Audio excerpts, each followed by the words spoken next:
unlikely that I'll ever get my shit together. Half my life I felt like I was under the weather. All my future endeavors I fought from dawn. Getting fucked up in the train tracks, never wanna take those days back. Barely ever slept back then, life can see nothing changed. I know, I was young, I was living my life like a goddamn idiot. Sorry this shit and we finished it, at least I lived my life with style. I no longer feel so proud. I feel a fire again, I feel a spark inside my heart, I feel alive again. I feel a fire again, I feel a spark inside my heart, I feel alive again.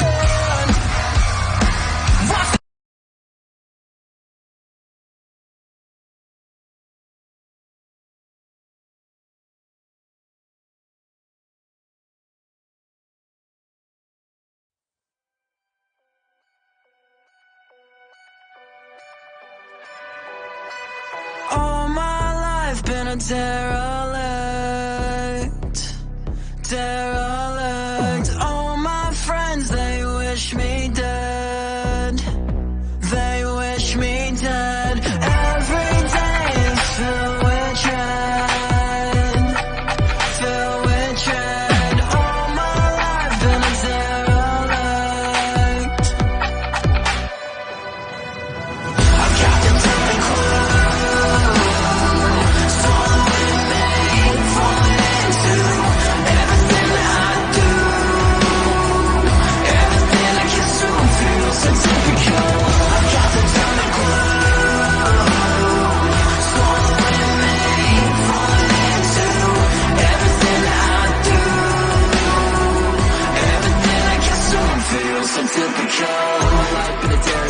never change, yeah, I swear to it. And of all the times I've been down and out, this time was different, I welcomed it. Every day that I fail to quit, I wind up here in just state I'm in. The heavy weight, cause it's bound to break, I need a break, the skin I'm in. The tip of my tongue tastes like battery acid.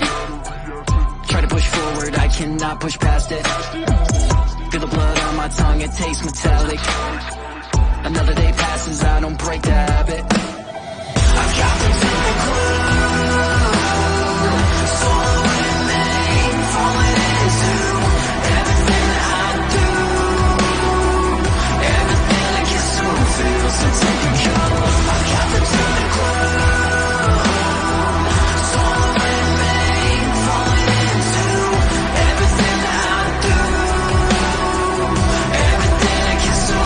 so typical.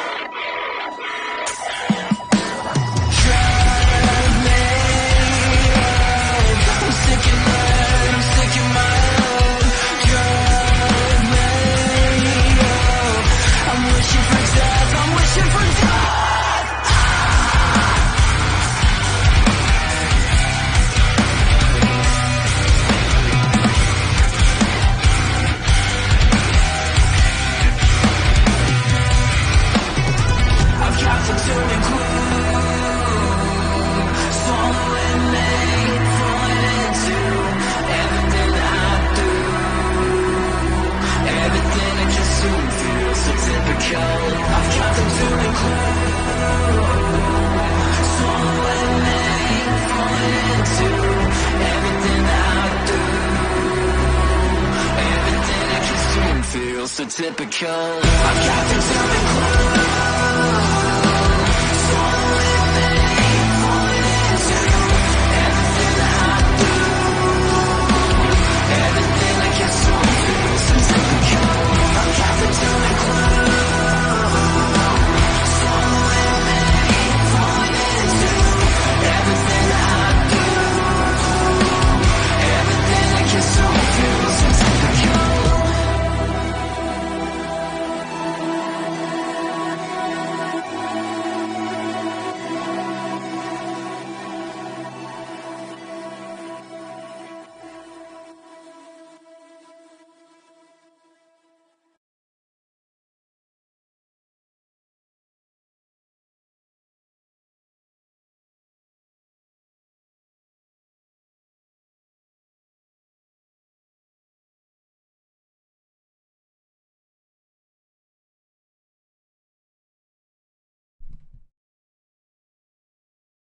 What's up, everybody? Happy Monday. It's been a couple weeks since I've live streamed.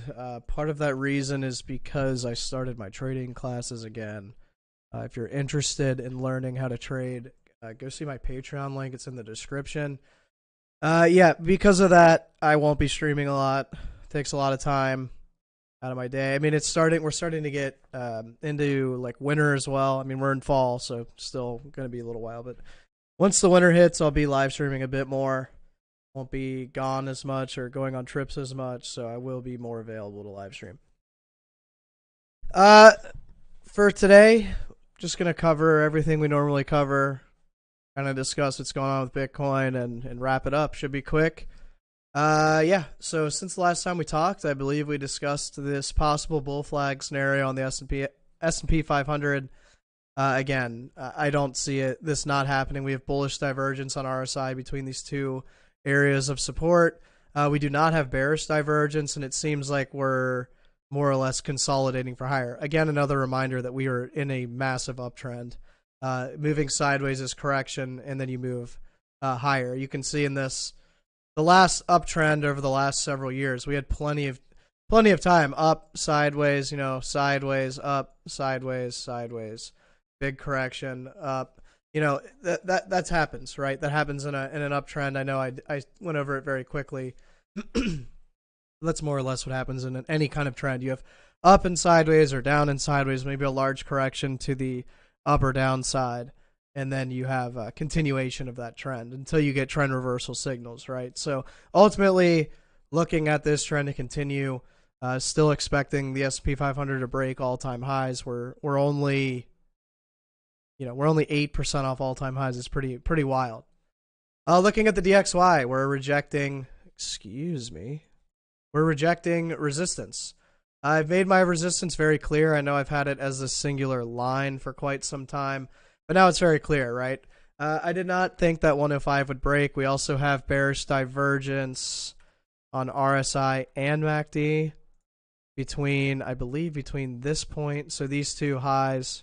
You have some divergence. Now, again, there's a lot of time in between this, so I'm not putting a lot of emphasis on it.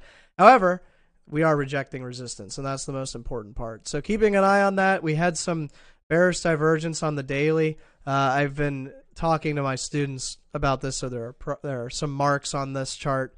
But there were bearish divergence, right? You're making higher highs, you're making lower highs. Ultimately expecting this to correct, right? Go back down. Now, granted, we could see something like this where we get a double top on the daily. That'll take time to play out. But ultimately, seeing that the SPX is consolidating, crypto is bouncing off support, my anticipation is that this comes down with it, right? We're looking at a very bullish scenario for everything but the DXY. Looking at total, not a lot here, just bullish divergences on the weekly between these 2 points, right? We have equal lows with lower low and RSI, ultimately somewhat of a bullish divergence. I am expecting to put a new high in, whether that means we continue higher or come back down. Who knows? I don't believe that the yearly high is in. I think everyone expects that the yearly high is in, and that's part of the reason why I believe the yearly high is not in. Other than that, not a lot to talk about here. Tether. Okay, I'm going to deep dive on this, right? I think I'm going to try and draw this or map this the best way I can to explain this. I think that we're going to get our yearly high here, right? So this will be yearly high.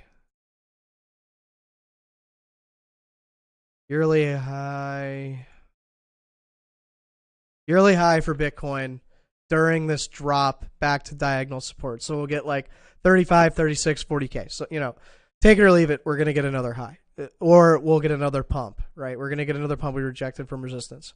Then, after that happens, we're going to create a lower high, right? We're going to create a lower high on Tether, which means Bitcoin will most likely...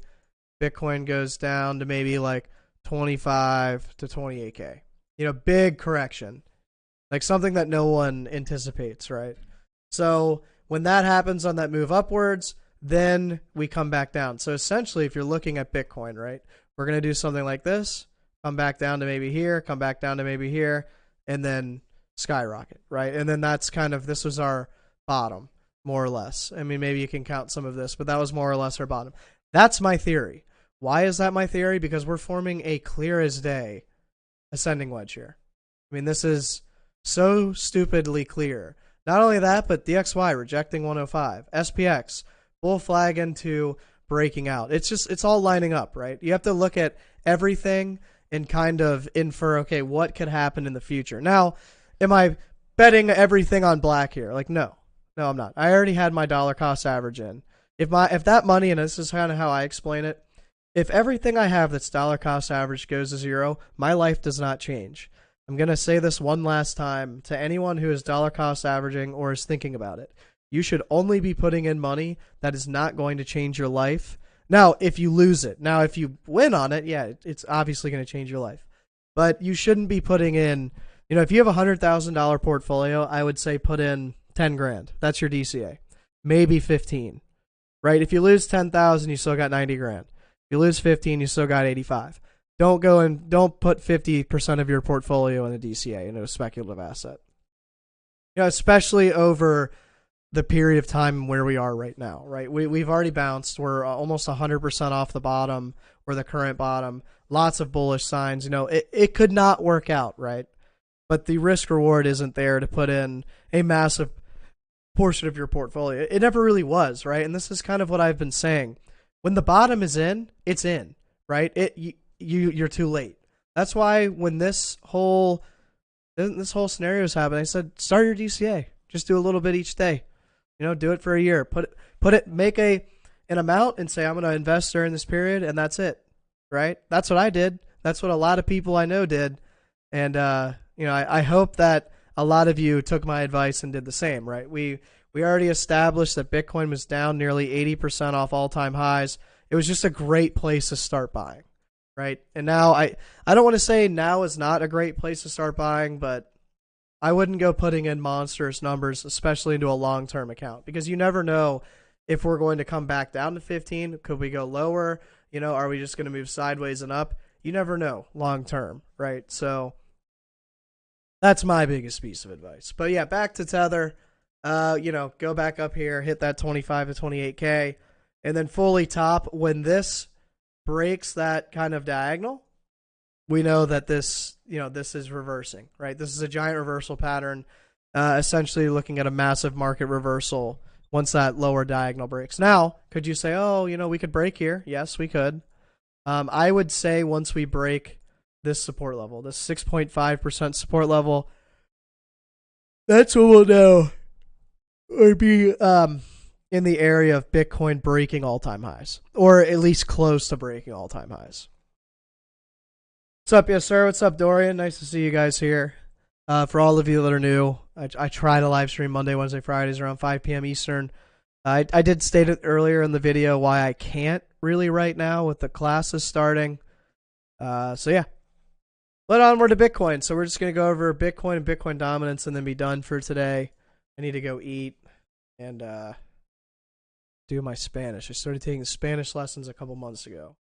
I got those couple things to do. So gonna look at the daily here. So I tweeted a couple days ago, this uptrend not supported by volume, right? What do I mean by that?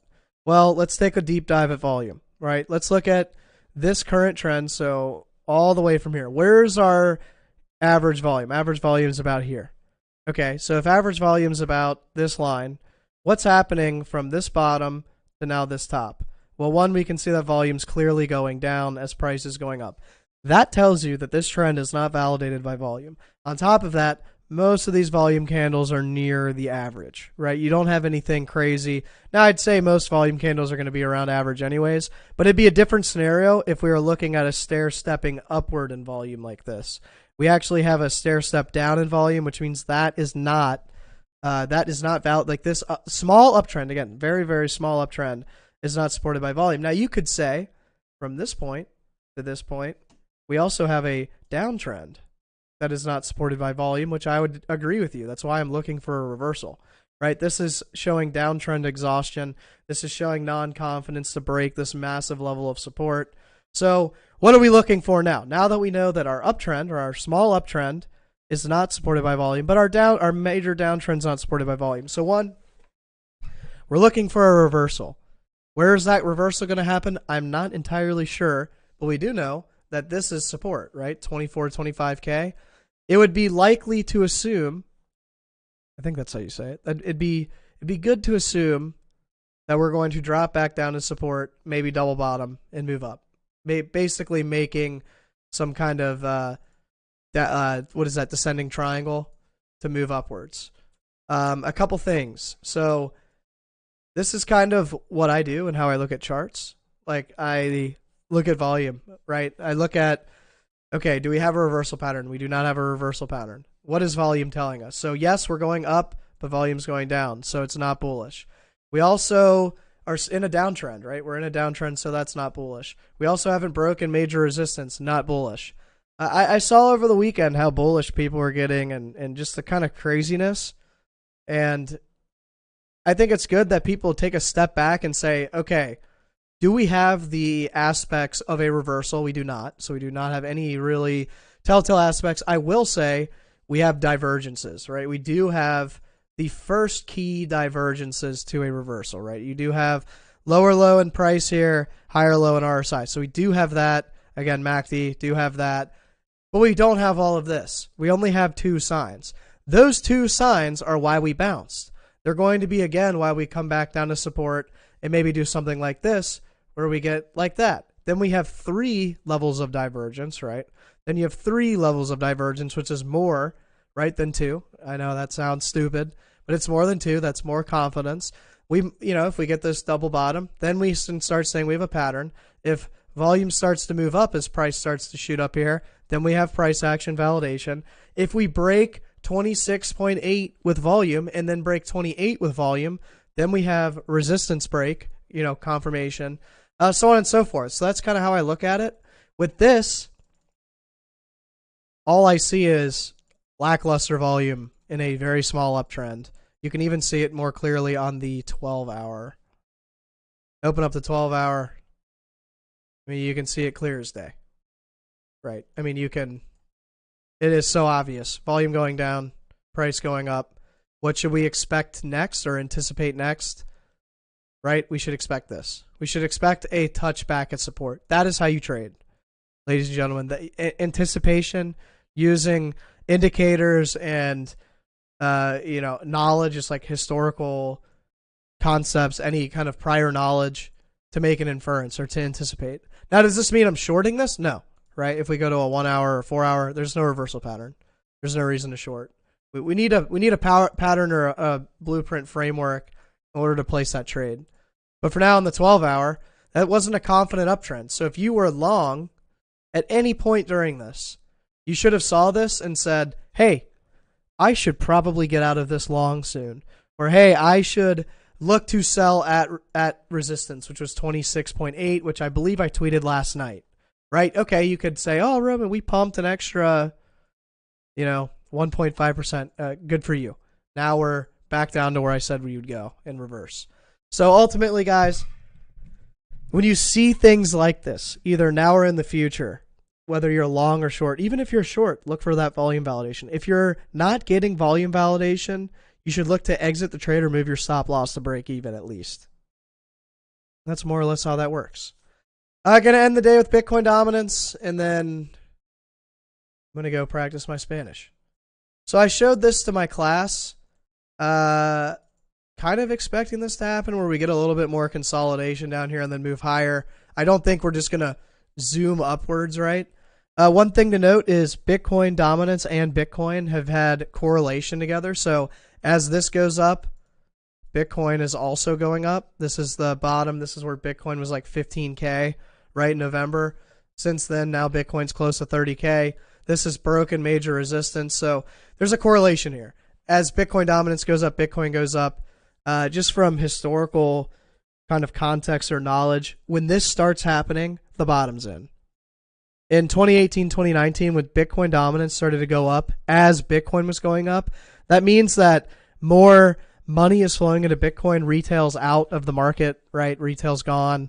That really signaled the bottom. We didn't go any lower at that point. Now, I know we had the COVID crash, but we didn't go any lower, right? That was a black swan event. That was a lucky chance to try and get back into the market at low prices. Other than that, that's all I got for today.